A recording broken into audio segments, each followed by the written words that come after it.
September 13th, 2025. What I'm going to state is that this year, Rosh Hoshanah is on September 23rd. For those of you that don't know, Rosh Hoshanah is when the day and the hour that no man knoweth is. It was a 2-day feast day in the Jewish culture that centered around the new moon after a couple of months after Pentecost.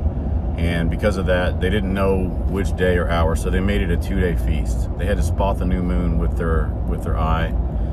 And this led to that idiom, that phrase, the day and the hour that no man knoweth.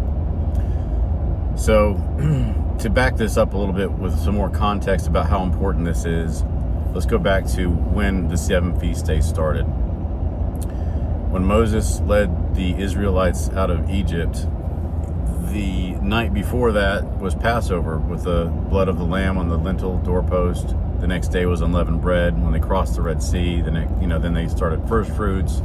And this went on until you had the 7 feast days established as a rehearsal pattern that they did every year and still do for about 1,500 years before Christ. So Christ fulfills Passover 1,500 years later as the sacrificial Passover lamb without spot or blemish, the man without sin. He dies as the lambs were being slain. So he fulfills that prophetic rehearsal to the T on the day as the lambs were being slain. And then as he goes into the tomb, he is the man without sin, or the bread without leaven, fulfilling unleavened bread. He fulfills the 2nd feast day. The 3rd one is first fruits, and after this, after he is in the tomb, what does he do? He rises as the first fruits to God. And then Pentecost, as you know, came 50 days later, and that was fulfilled in Acts chapter 2.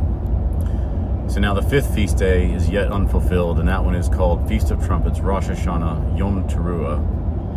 And again, it is the day and the hour that no man knoweth. Also, they would blow the trumpet that day on the Feast of Trumpets 100 times, and the first 99 had their own significance. But the last one was long and loud, as long as they could go, and that was called the Tekiah Gadolah, or the last trump. So you have the day and the hour that no man knoweth, and the last trump. It was also said that in the twinkling of an eye, it was noted that was sometimes when the feast would start, because that's the moment the sun would set. Take it for what it's worth. But the point is, today's facts are, Rosh Hashanah is on 9/23 this year. Is Christ going to fulfill Rosh Hashanah, the day and the hour that no man knoweth? Be blessed, be encouraged. And if you're not saved, ask, pray, work out your salvation with fear and trembling, as the Bible says.